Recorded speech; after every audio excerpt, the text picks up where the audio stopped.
సత్యసాయి జిల్లా బద్దిలాపురంలో Rudra infra developers క్యాంపునకు దుండగులు నిప్పంటించారు. రాప్తాడు నియోజకవర్గంలో హంద్రినీవా కాలువ లైనింగ్ పనులను రుద్ర ఇన్ఫ్రా డెవలపర్స్ సంస్థ చేస్తోంది.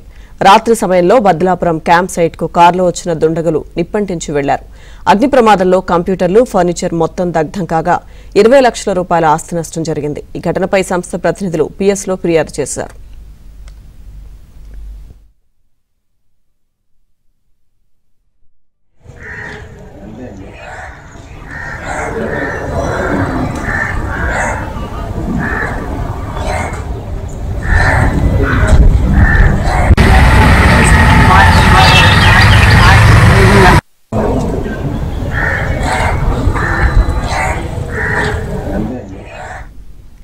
శ్రీ సత్యసాయి జిల్లా బద్దిలాపురంలో రుద్ర ఇన్ఫ్రా డెవలపర్స్ క్యాంపునకు దుండగులు నిప్పంటించారు. ఇదే అంశానికి సంబంధించిన పూర్తి అప్డేట్స్ మా ప్రతినిధి సురేష్ అందిస్తారు.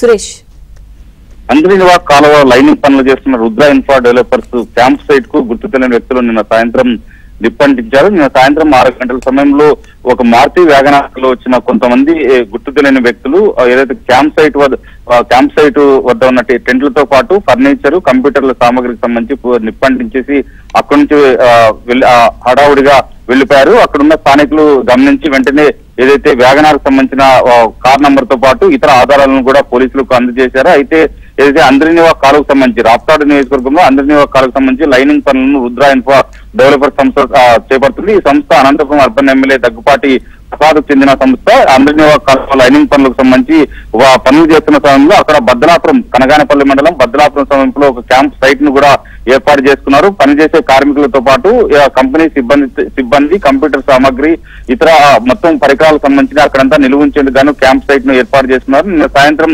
కొంతమంది వ్యక్తులు వచ్చి అక్కడికి ఏదైతే నిప్పంటించడంతో ఒక్కసారిగా అక్కడంతా మంటల్లో అంత మొత్తంగా కాలిపోయిన పరిస్థితి. దాదాపు 10 లక్షల మేర నష్టం వాటిల్లినట్లు కూడా పోలీసులకు ఫిర్యాదు చేశారు. దీనిపైన పోలీసులు పూర్తి స్థాయిలో విచారించి ఎవరు ఈ ఘటనకు పాల్పడ్డారో కఠిన చర్యలు తీసుకోవాలంటూ కూడా పోలీసు అధికారుల దృష్టికి అనంతపురం అర్బన్ ఎమ్మెల్యే దగ్గుపాటి ప్రసాద్ తీసుకెళ్లారు.